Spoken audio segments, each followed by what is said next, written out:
అదే RTV app వార్తల్ని క్షణాల్లో చదివే అవకాశం ఉంటుంది. ఒక న్యూస్ పేపర్, ఒక టెలివిజన్ ఛానల్ మీ చేతుల్లో ఎప్పుడూ ఉంటాయి.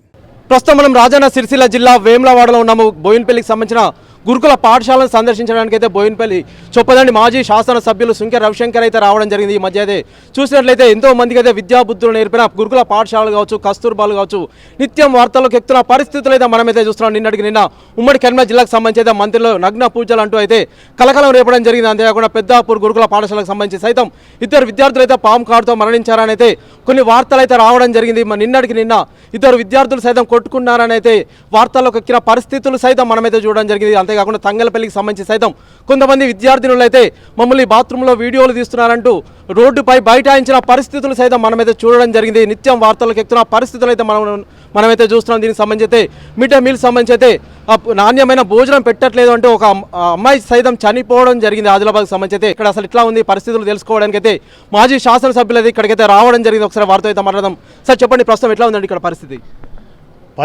పిల్లలకు చెద్దర్లు కప్పుకోవడానికి రగ్గులు కూడా లేవు, వాళ్ళకు వాష్రూమ్స్ సరిగా లేవు, అదేవిధంగా సరైనటువంటి భోజన వసతులు కూడా లేవు, అలాగే యూనిఫామ్స్ ఇచ్చే విషయంలో కూడా చాలా ఇబ్బందులకు గురవుతున్నారు. తెలంగాణ రాష్ట్ర వ్యాప్తంగా ఆనాడు కేసీఆర్ గారి పాలనలో 10 ఏళ్ల పాటు గురుకుల విద్యార్థులంతా కూడా చాలా గొప్పగా ఐఏఎస్లుగా, ఐపీఎస్లుగా, ప్రొఫెసర్లుగా, డాక్టర్లుగా, ఇంజనీర్లుగా హార్వర్డ్ యూనివర్సిటీలలో, కేంబ్రిడ్జ్ యూనివర్సిటీలో చదువుకొని మరి దళిత, గిరిజన, బడుగు, బలహీన వర్గాల, మైనార్టీ వర్గాలందరూ కూడా చదువు ఒక్కటే వాళ్ళ జీవితాలను బాగు చేస్తారని అభినవ అంబేద్కర్ మరి కేసీఆర్ గారు ఆలోచన చేసి గురుకుల పాఠశాలలు పెట్టి ఒక్కో విద్యార్థి మీద 1,20,000 రూపాయలు ఖర్చు పెట్టి నాణ్యమైనటువంటి పౌష్టిక ఆహారాన్ని, విద్యను అందిస్తే ఇవాళ రేవంత్ రెడ్డి పాలనలో 11 నెలల్లో పాము కాటుతో చనిపోయినటువంటి వాళ్ళు.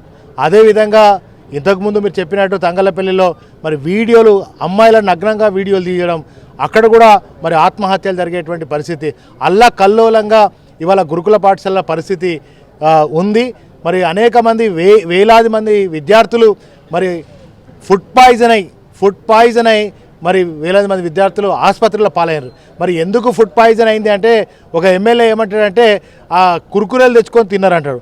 ఒక మంత్రి, ఒక గిరిజన మంత్రి, అదేవిధంగా బడుగు బలైన వర్గాల మంత్రిగా కొండా సురేఖ, సీతక్క లాంటి వాళ్ళు, ఆ జాతిలో పుట్టినటువంటి వాళ్ళు, వాళ్ళకి అన్యాయం జరుగుతుంది, వాళ్ళ భోజనం జరుగుతలేదు, కనీస వసతులు లేవు, పాములు తిరుగుతున్నాయి అని చెప్పితే ఆ హోటళ్ళల్లో ఉండదా? ఫుడ్ పాయిజన్ కాదా? హోటళ్ళలో కూడా ఫుడ్ పాయిజన్ అవుతుంది. ఫుడ్ పాయిజన్ అయితే హాస్టల్ అయినందుకే గింత తొందరపాటు అని చెప్పి ఇవాళ వాళ్ళు మాట్లాడడం నిజంగా సిగ్గుచేటు. ఆ జాతిలో ఎలా పుట్టిరో నాకు అర్థమైతలేదు. వాళ్ళు కూడా, నేను కూడా ఒక దళిత బిడ్డను, ఎస్సీ హాస్టల్లో చదువుకొని పురుగుల పడ్డ అన్నం తిన్నోని, పలచటి చారు తాగినోని వెనకడ అప్పుడు కాంగ్రెస్ ప్రభుత్వంలో ఎలా అయితే పరిస్థితి ఉందో మళ్ళీ 11 నెలల పరిస్థితి పాలనలో తిరిగి ఆనాడు పురుగుల అన్నం ఎట్లుండనో ఈరోజు గదే పరిస్థితి వచ్చింది. మరి ఆనాడు కేసీఆర్ గారేమో పౌష్టికాహారాన్ని పెట్టి నాణ్యమైనటువంటి కార్పొరేట్ విద్య అందిస్తే మరి కాంగ్రెస్ పాలన ఇలా మళ్ళీ ఈ యొక్క గురుకులాల నుంచి వెళ్ళిపోయేటువంటి పరిస్థితి ఇవాళ కాంగ్రెస్ ప్రభుత్వంలో జరుగుతూ ఉన్నది. ఇవాళ ఆర్ఎస్ ప్రవీణ్ కుమార్ గారి చేపట్టే జరుగుతుందండి. ఎంత ఎడ్డితనం అండి! ఆయన ఉన్న 9.5 ఏండ్లు గురుకులాలు దేశానికి ఆదర్శమైనవి కేసీఆర్ గారి నేతృత్వంలో. కానీ ఇవాళ ఆర్ఎస్ ప్రవీణ్ కుమార్ గారిని, కేటీఆర్ గారిని, హరీష్ రావు గారిని పట్టుకొని మాట్లాడడం కాదు. మీకు చిత్తశుద్ధి ఉంటే, దమ్ము ఉంటే మరి మీరు గురుకులాలు సందర్శించండి. ఇప్పుడు మేము గురుకులాలకు వస్తున్నామంటే ఇక్కడ బోర్డులు పెట్టి నో అడ్మిషన్, నో పోరాదు, మీరు లోపల పోరాదని అడ్డుకోవడం ఎందుకు? గురుకులాలకు పోతే మేమైనా తప్పు చేస్తున్నామా? వాళ్ళకి మంచి అన్నం పెట్టండి అని అంటే అరెస్టులు చేస్తారా? మనం జైలుకి తీసుకుపోతారా? లాఠీ చార్జ్ చేస్తారా? ఇదేమని మార్పు అంటే ప్రజలు ఏమనుకున్నారు? ఇంకా కేసీఆర్ గారి కంటే గొప్ప మార్పు వస్తుంది, మంచిగా ఇంకా గురుకుల పాఠశాలలు కానీ రైతాంగంగా అన్ని రంగాలు ముందుకు పోతాయి అనుకున్నారు. ఇలా అన్ని రంగాలను నిర్వీర్యం చేసింది కాంగ్రెస్ ప్రభుత్వం. కనుక ఇప్పటికైనా ఇది అసమర్థ పాలన అని తెలిసిపోయింది. 11 నెలల్లో అట్టర్లీ ప్లాఫ్ అసమర్థ పాలన తెలిసిపోయింది. ఇప్పటికైనా మీకు చిత్తశుద్ధి ఉంటే దళిత, గిరిజన, బడుగు బలహీన, మైనార్టీ వర్గాలకు సంబంధించిన కాంగ్రెస్ ఎమ్మెల్యేలు, మంత్రులు మీరు గురుకుల బాట పట్టండి. గురుకులాలలో జరుగుతున్నటువంటి అక్రమాలు, మరి అదేవిధంగా అస్వస్థత పాలవుతున్నటువంటి వాళ్లకు, మరి ఆత్మహత్యలు చేసుకున్నటువంటి పిల్లలు ఎందుకు జరిగిందో ఒక్కసారి ఆలోచన చేయండి. వాళ్ళకు అండగా నిలవాల్సినటువంటి ప్రభుత్వం వాళ్ళని అవహేళన చేస్తూ కురుకురేలు తిన్నారు కనుక ఇట్లయిందని, లేకపోతే మరి మీరు హోటల్లో పోతే ఫుడ్ పాయిజన్ కాదా అని ఎక్కిరిచ్చినట్టుగా ఇవాళ విద్యార్థులను అవమానపరుస్తున్నారు. దళిత, గిరిజన జాతిని, బడుగు బలైన వర్గాల జాతినే అవమానపరుస్తున్నారు. ఆ జాతిలో మీరు ఎట్లా పుట్టినో మాకైతే అర్థమైతలేదు నిజంగా. కనుక రేవంత్ రెడ్డి సర్కారు ఇది అసమర్థ పాలన సర్కార్. ఇది ఇలా విద్యా వ్యవస్థ రేవంత్ రెడ్డి విద్యాశాఖ మంత్రిగా ఉన్నాడు. మరి ఆ విద్యాశాఖ ఇవాళ తెలంగాణ రాష్ట్ర వ్యాప్తంగా మరి నిర్వీర్యం అయిపోయింది, అస్తవ్యస్తం అయిపోయింది. ఇలా విద్యా వ్యవస్థ అట్టర్లీ ఫ్లాప్ అయిపోయింది. ఇకనైనా కళ్ళు తెరవండి, తెలంగాణ విద్యార్థి సమాజాన్ని కాపాడండి, విద్యా వ్యవస్థను కాపాడండి. మేమేమి అడుగుతలేం. ఇంకా మేము గురుకుల పాఠశాల పోదామంటే ఇంతమంది పోలీసు వాళ్ళు వచ్చారు, వందలాది మంది పోలీసు వాళ్ళు వచ్చి ఎందుకు పోలీసు వాళ్ళు ఎందుకండి? మాతో పాటు ఇంకా కాంగ్రెస్ వాళ్ళు కూడా రండి, మేము వస్తాం, అక్కడ లోపాలు కలిసి మాట్లాడదాం, అక్కడ వాళ్ళకి ఏం కావాలన్న వసతులు కల్పిద్దాం. నేను కేటాయించిన 7 ఎకరాల భూమి బోయినపల్లిలో ఈ గురుకుల పాఠశాల కేటాయించిన.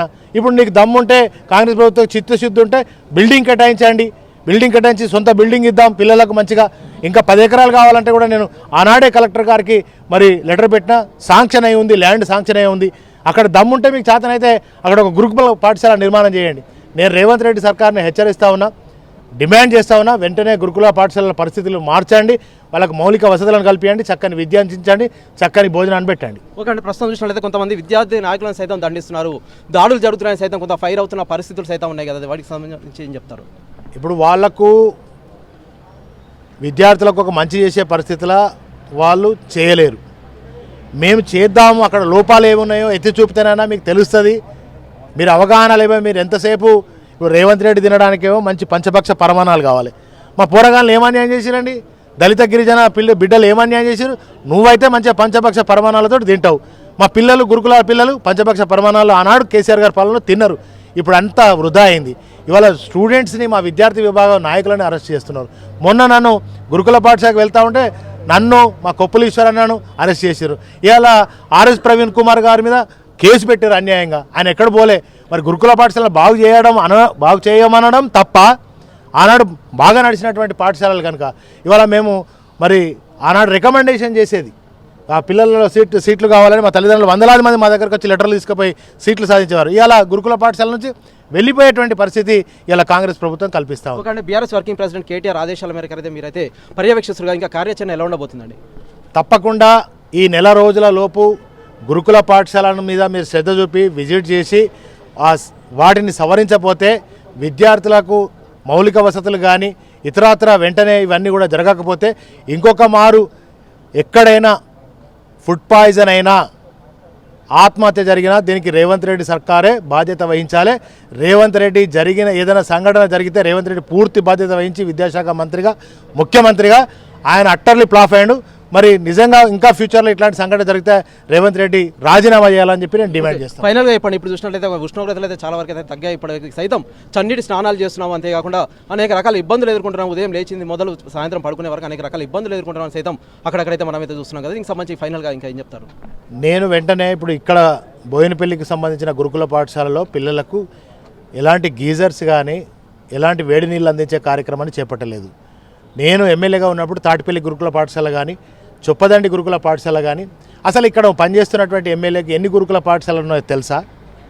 ఈడ ఈ చొప్పదండి నియోజకవర్గానికి ఎమ్మెల్యే, ఆయన పేరేందో నాకు సరిగ్గా తెలియదు కానీ ఆయనకు ఇక్కడ ఇన్ని గురుకుల పాఠశాలలు ఉన్నాయో తెలుసా? ఆయన ఇక్కడ పుట్టినోడు కాదు, ఈ ప్రాంతమోడు కాదు కనుక ఇక్కడ ప్రాంత సమస్యలు తెలివై, ఇక్కడ పోరగాళ్ళ అవసరం లేదు, రైతుల అవసరం లేదు, మహిళల అవసరం లేదు, ఎవ్వరు అవసరం లేదు.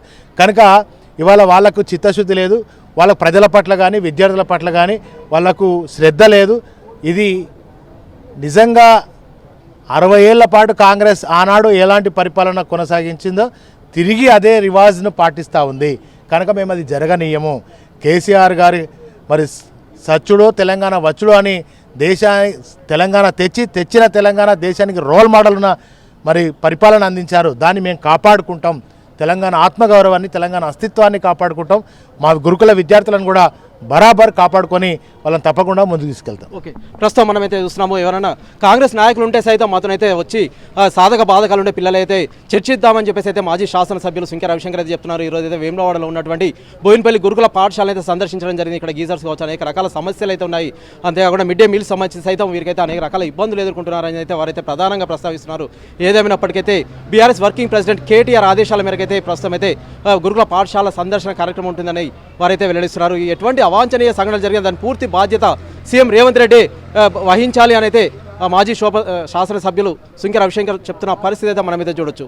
Over to studio. మరిన్ని వీడియోస్ కోసం ఛానల్ ని సబ్స్క్రైబ్ చేయండి, లేటెస్ట్ అప్డేట్స్ కోసం వాట్సాప్ ఛానల్ ని ఫాలో చేయండి అండ్ లింక్ డిస్క్రిప్షన్ లో ఉంది.